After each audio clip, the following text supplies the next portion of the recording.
खारगे जी, लालू जी, रबड़ी देवी जी, अखिलेश यादव जी, तेजस्वी जी, सीताराम येचुरी जी, D राजा जी,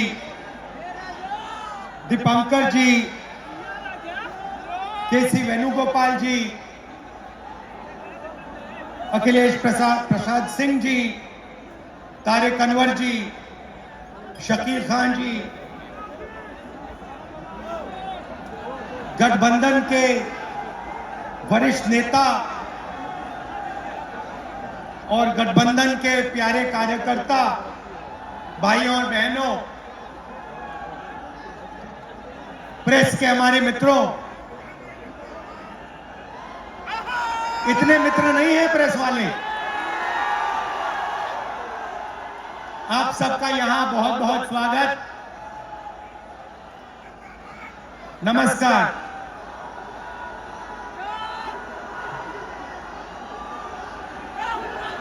देश में जब भी बदलाव आता है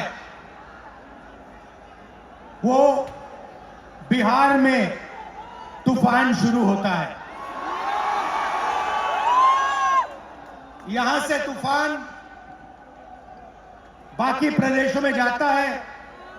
ये बिहार जो है देश की राजनीति का नर्व सेंटर है, यहां से ही शुरुआत होती है। आज देश में विचारधारा की लड़ाई है। एक तरफ नफरत, हिंसा, अहंकार और दूसरी तरफ मोहब्बत, भाईचारा और एक दूसरे की इज्जत। जैसे मैंने यात्रा में कहा, अगर आप गठबंधन को समझना चाहते हो, एक लाइन में समझा जा सकता है, नफरत के बाजार में मोहब्बत की दुकान खोलते हैं हम।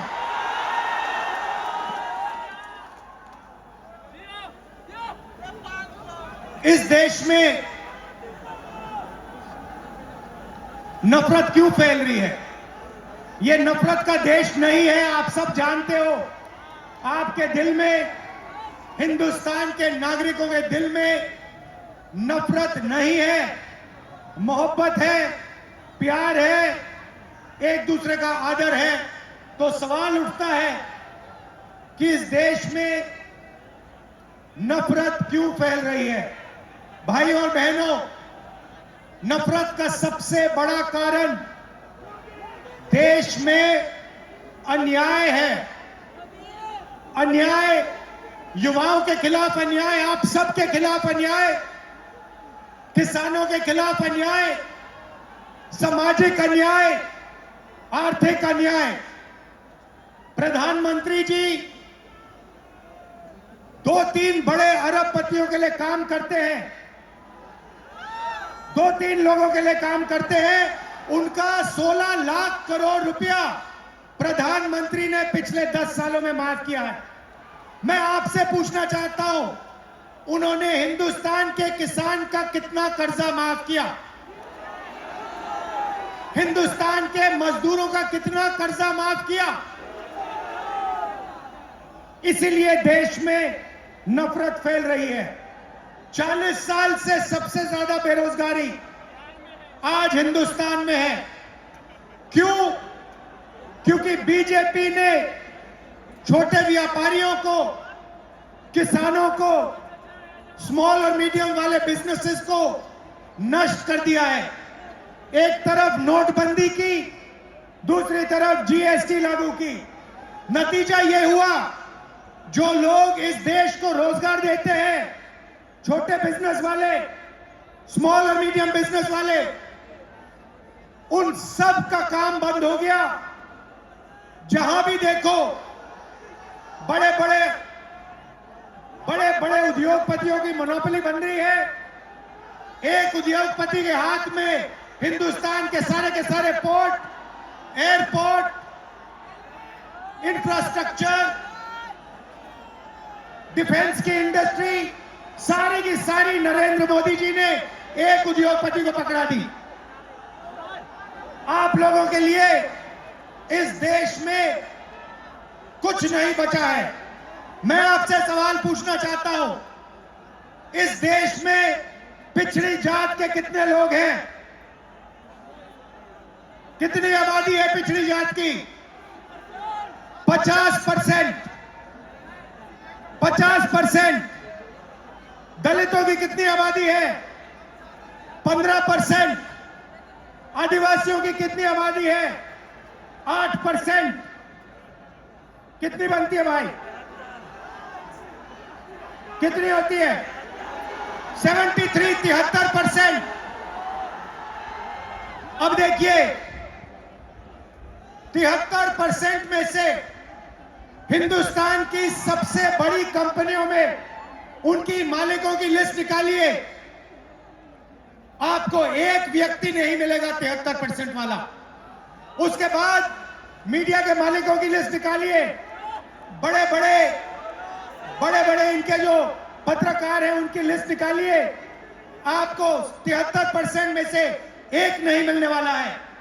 उसके बाद प्राइवेट अस्पतालों के मालिकों की लिस्ट निकालिए, स्कूल और कॉलेज जो चलाते हैं, private school, private college, private university, उनकी लिस्ट निकालिए, उधर आपको 73% का कोई नहीं मिलेगा। उसके बाद जो हिंदुस्तान को 90 ब्यूरोक्रेट चलाते हैं, आईएएस वाले, उनकी लिस्ट निकालिए, उधर आपको 3 पिछड़े वर्ग के लोग मिलेंगे, 3 दलित मिलेंगे और 1 आदिवासी मिलेगा। और अगर हिंदुस्तान की सरकार 100 रुपए खर्च करती है, बजट में अगर 100 रुपए खर्च होते हैं, तो 73% की 6% की 6 रुपए की भागीदारी बनती है। तो ये जो 73% है, और उसमें अगर आप जोड़ना चाहते हो तो गरीब जनरल कास्ट के लोगों को भी जोड़ लो। इनके लिए इस देश में कोई रास्ता नहीं बचा है। पहले क्या होता था? पहले पब्लिक सेक्टर होता था, उसमें गरीबों को रास्ता मिलता था, नौकरी मिल जाती थी, सरकार में रोजगार मिल जाता था, जैसे बिहार में तेजस्वी जी ने किया, जैसे छत्तीसगढ़ में हमने किया, कर्नाटक में, तेलंगाना में हम कर रहे हैं। मगर नरेंद्र मोदी जी ने ये सारे के सारे रास्ते बंद कर दिए। सेना में आप जाते थे, वहां अग्निवीर लागू कर दिया। अब देखना, अग्निवीर लागू किया, और अग्निवीर में पहली बार इस देश में 2 तरीके के शहीद होंगे।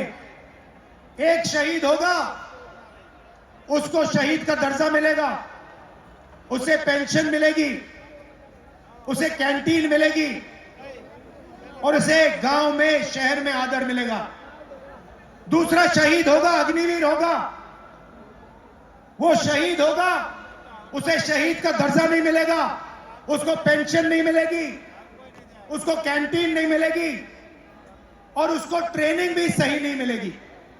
एक तरफ चाइना के सैनिक, पाकिस्तान के सैनिक सालों की ट्रेनिंग लेते हैं, और हमारे युवाओं को नरेंद्र मोदी 6 महीने की ट्रेनिंग देने के बाद उनके सामने खड़े करने की कोशिश कर रहा है।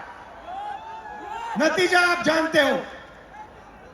मैं ज्यादा नहीं बोलना चाहता हूं, क्योंकि लालू जी को बोलना है। ये देखो, लालू जी को बोलना है, मगर मैं सिर्फ ये कहना चाहता हूं, बीजेपी के लोगों को गलतफहमी में नहीं होना चाहिए। हम लोग बीजेपी से, आरएसएस से नहीं डरते। हमें कोई फर्क नहीं पड़ता। हम देश के लिए लड़ते हैं, हम देश के लिए मरने के लिए तैयार हैं, और हम बीजेपी को, आरएसएस को यहां से हटा के इंडिया की सरकार बनाकर दिखाएंगे। आप सबका दिल से बहुत बहुत धन्यवाद। नमस्कार, जय हिंद। शुक्रिया बहुत बहुत राहुल जी। अब मैं आग्रह करूंगा, संसदीय अनुभव के धनी भारतीय